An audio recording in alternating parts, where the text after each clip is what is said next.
Ayan, ito ang aking Graptopetalum Ellen. Ayan, tingnan nyo yung nangyari sa kanya. Natuyo yung kanyang stem. Ayan o. Parang ano siya, no? Tuyot na tuyot. Napabayaan ko kasi ito. Ayan o. Nilagay ko siya sa rain or shine. Tapos nagkaganyan siya. Ganda-ganda pa naman na to. Color, ano siya, purple na pinkish. Ganon yung color niya. Tapos, ang dami niyang mga babies, oh. Ang dami niyang mga babies dyan. Ang gagawin natin dito is, ikakat natin, ipopropagate natin. Tapos, iwan natin yung mga babies doon para pag lumaki sila, tsaka natin sila ililipat. Ayan, tingnan nyo, tanggal agad. Ikakat natin to, tapos tatanggalin natin yung mga stem na tuyot na yan.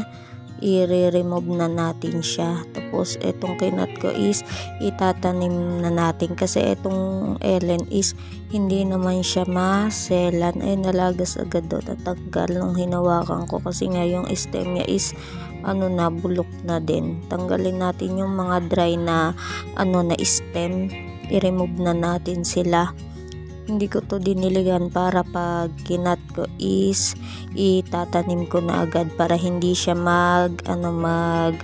mag-rot. Madali lang naman tong alagaan Ellen, tapos maganda pa sila.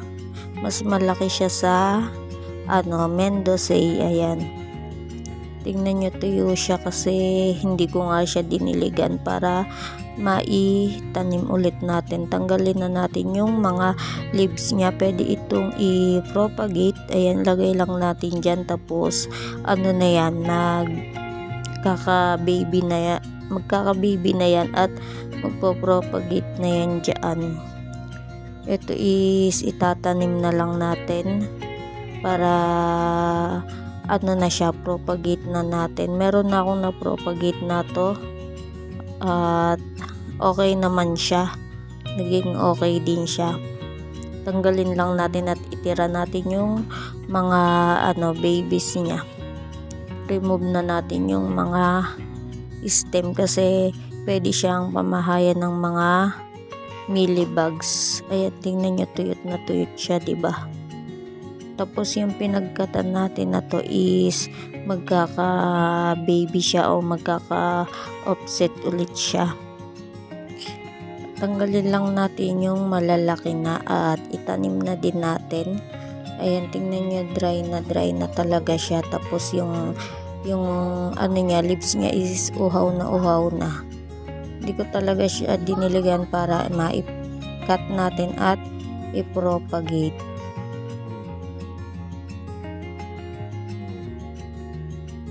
Pag magkakat kayo, ganyan yung gawin nyo. Huwag nyo muna silang diligan para hindi mag-rot yung kanilang stem. Ito is, tingnan nyo, meron na siya doong rot na stem.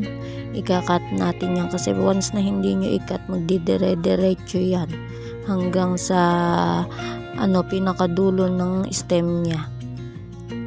Ayan, ikat natin yung malalaki. Tingnan nyo yung leaves niya, dehydrated na siya.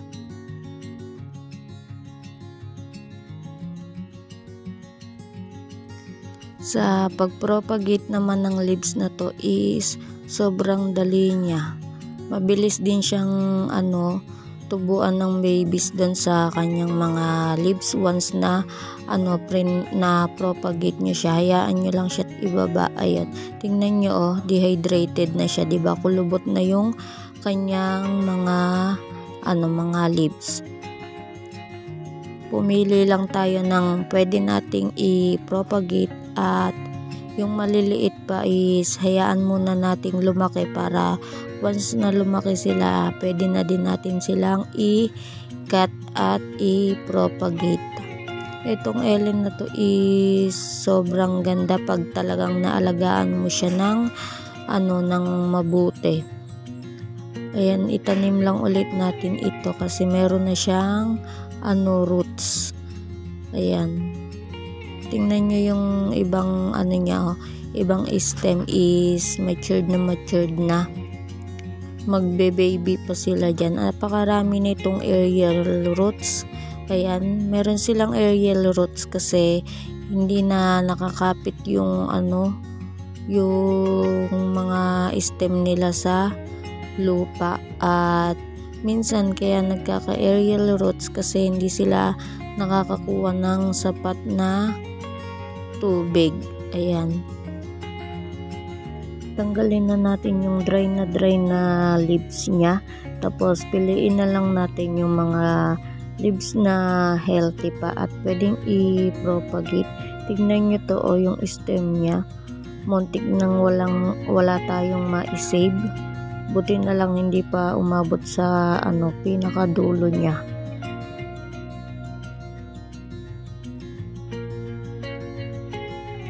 Ayan, pansin nyo to is nakapatong na lang pala siya. Tapos hindi na nakakapit yung mga ugat niya sa soil. Kaya madali natin siyang natanggal. Samahan nyo kong piliin at tanggalin yung mga stem na may rat. Piliin natin kung yung mga pwede pa nating itanim.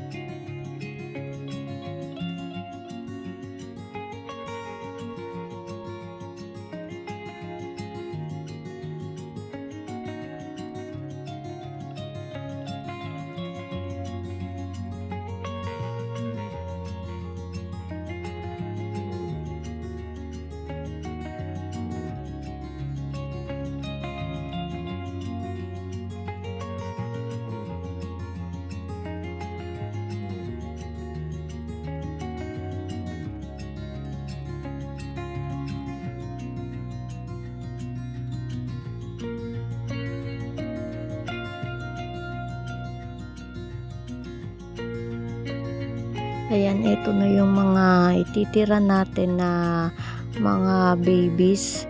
Ayan, sobrang daing niya pang baby sa loob. Ayan, tingnan nyo, natuyo na yung stem nito pero may may babies pa doon. Kaya ilagay lang natin dyan at mabubuhay na yan. Ayan ang dami niya pa. Sana is maging okay ito nung kinat natin. At wag siyang magtampo.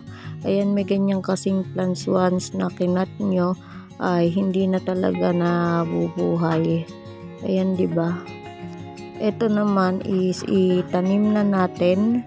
Inisprayan ko muna sila ng alcohol bago natin sila itanim.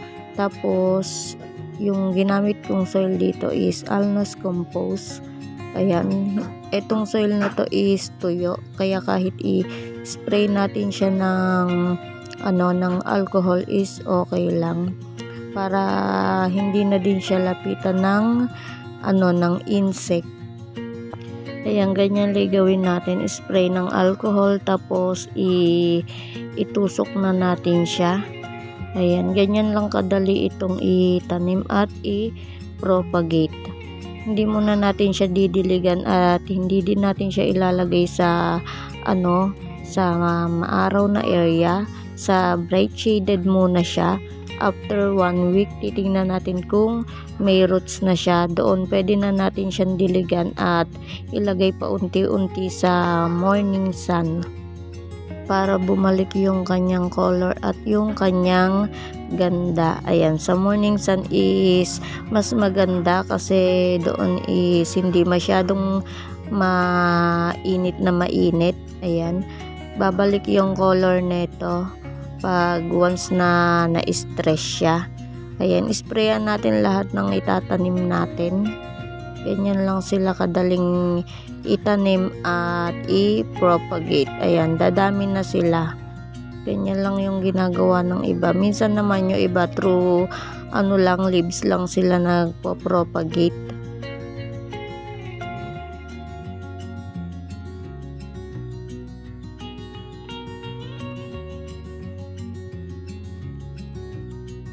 Ito is masyado siyang mataas, kaya i-remove natin yung sa ilalim na leaves niya, tapos ikat natin para madali lang siyang itanim. Ayan, ikat natin siya, tapos itusok lang ulit natin siya. Ayan, ang dami din natin nakuha. Tapos once na lumaki pa yung nandun sa pinagkatan natin is lalo siyang dadami.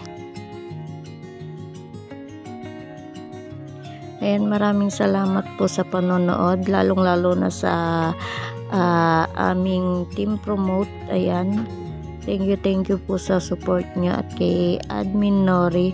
Ayan, thank you po.